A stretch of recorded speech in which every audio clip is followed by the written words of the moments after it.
नमस्कार छात्रों। पिछली तासिका में मैंने आपको कक्षा 8वीं विषय हिंदी और दूसरी इकाई में जो कविता है उसका नाम है धरती का आंगन महके और इस कविता के कवि है डॉक्टर प्रकाश ऋषि। और इस कविता में मैंने आपको इस कविता के जो कवि है डॉक्टर प्रकाश दीक्षित का मैंने आपको परिचय दिया, उनकी जो प्रमुख कृतियां उसके बारे में परिचय दिया, उसके साथ साथ पद्य संबंधी जो जानकारी दी, उसका जो सार है उसके बारे में जानकारी दी, उसके साथ साथ इस कविता में आए हुए जो कठिन शब्द है उसे हम शब्द वाटिका कहते हैं, उसके बारे में मैंने आपको जानकारी दी। आज मैं आपको इस कविता का मैं आपको सरल भावार्थ बताता हूं। देखो छात्रों, प्रस्तुत कविता में कवि ने नैतिक मूल्यों तथा ज्ञान विज्ञान की प्रगति के विषय में बताया है। कवि का मानना है कि ज्ञान विज्ञान का प्रसार महत्वपूर्ण है, इसके द्वारा प्रगति होनी चाहिए, मानव मात्र का भला होना चाहिए, न कि विनाशक अस्त्रों के निर्माण की होड़। दूसरी ओर समाज में स्नेह, सदाचार और मानवता का वातावरण समाज के विकास के लिए छात्रों अत्यंत आवश्यक है। अब मैं आपको कविता में आए हुए जो पंक्तियां हैं उस पंक्तियों का मैं पहले प्रकट वाचन करता हूं, उसके बाद कविता में आए हुए हर एक पंक्ति का मैं आपको सरल अर्थ मैं यहां आपको बताता हूं। देखो छात्रों, धरती का आंगन महके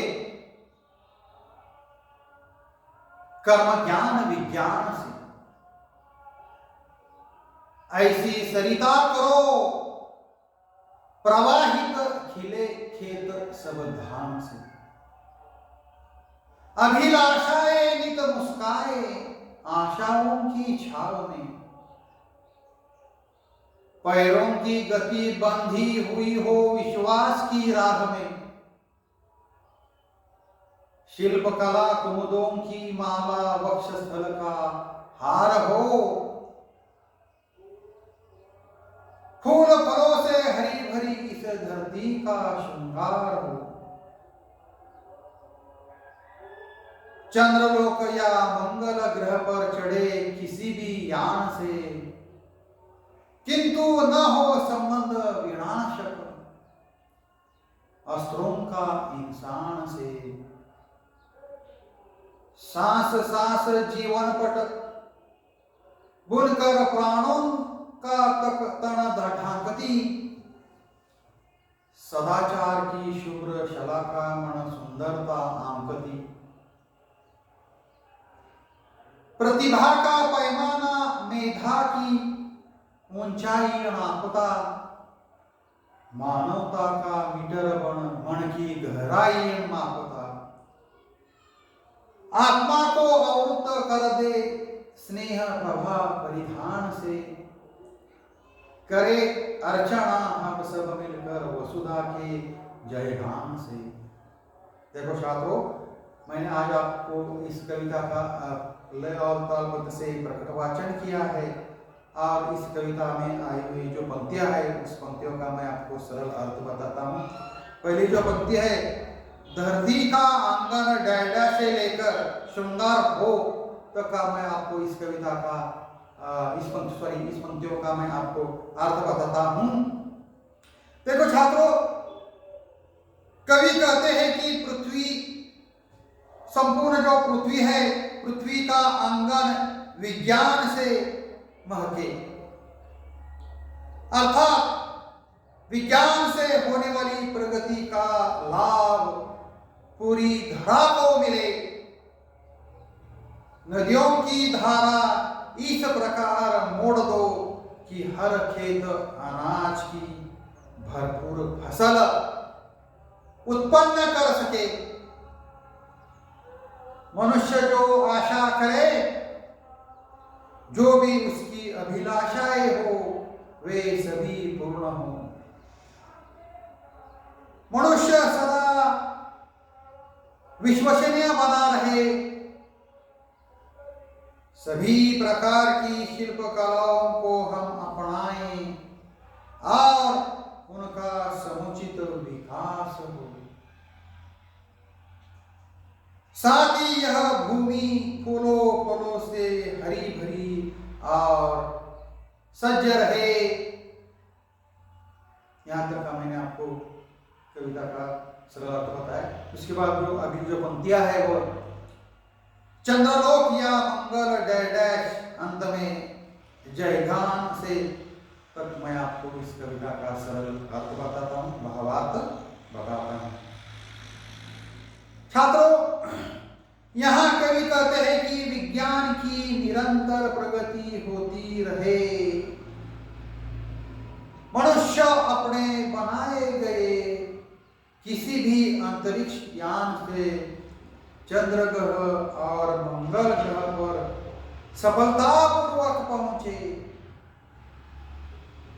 परंतु इंसान विज्ञान का प्रयोग विध्वंसकारी शस्त्रों के निर्माण के लिए न करे। प्रत्येक मनुष्य का जीवन मानवीय गुणों जैसे सदाचार, पवित्रता आदि से परिपूर्ण हो। नैतिक गुण ही हमारी सुंदरता के परिचायक हो। हमारी प्रतिभा, हमारी मेधा अर्थात बुद्धि और हमारा मानवीय व्यवहार हमारे चरित्र की परिचायक है। सबके प्रति हमारा व्यवहार स्नेहपूर्ण हो। हमारी आत्मा स्नेह रूपी परिधान से सजी हो। हम सब मिलकर इस रत्न प्रसविनी वसुधा के गान गाए और उसकी अर्चना करें। देखो छात्रों, मैंने इस कविता का भावार्थ यानी सरल अर्थ यहाँ बताया है। उसके बाद इस कविता में आए हुए कुछ स्वमत अभिव्यक्ति के बारे में मैं आपको जानकारी देता हूं। देखो छात्रों, प्रश्न ऐसे होता है, पद्यांश से मिलने वाला संदेश अपने शब्दों में लिखिए। तो इस प्रश्न का उत्तर हमें कैसे लिखना चाहिए? तो प्रस्तुत पद्यांश में यह संदेश मिलता है कि विज्ञान के समुचित विकास का लाभ जन जन को मिले। विज्ञान के प्रभाव से कोई भी खेत सूखा न रहे। सभी खेतों में सिंचाई के लिए जल उपलब्ध हो। शिल्पकारों की कला को फलने फूलने के अवसर मिले। सभी लोगों की आशाएं अभिलाषाएं पूर्ण हो। पृथ्वी हरियाली से परिपूर्ण हो। मानवीय गुणों पर लोगों का अटूट विश्वास रहे। उसके बाद और एक प्रश्न पूछा जाता है स्वमत अभिव्यक्ति में। देखो प्रश्न कैसा है, विश्व शांति की मांग सर्वाधिक प्रासंगिक है, इस तथ्य पर अपने विचार लिखिए। तो इस प्रश्न का उत्तर कैसे लिखना चाहिए छात्रों, उसके बारे में मैं आपको बताता हूं। छात्रों, आज मनुष्य विनाश के कगार पर खड़ा है। अपने स्वार्थ की पूर्ति के लिए आज वह भयानक और कठिन कठिन अस्त्र शस्त्रों की होड़ में लगा है।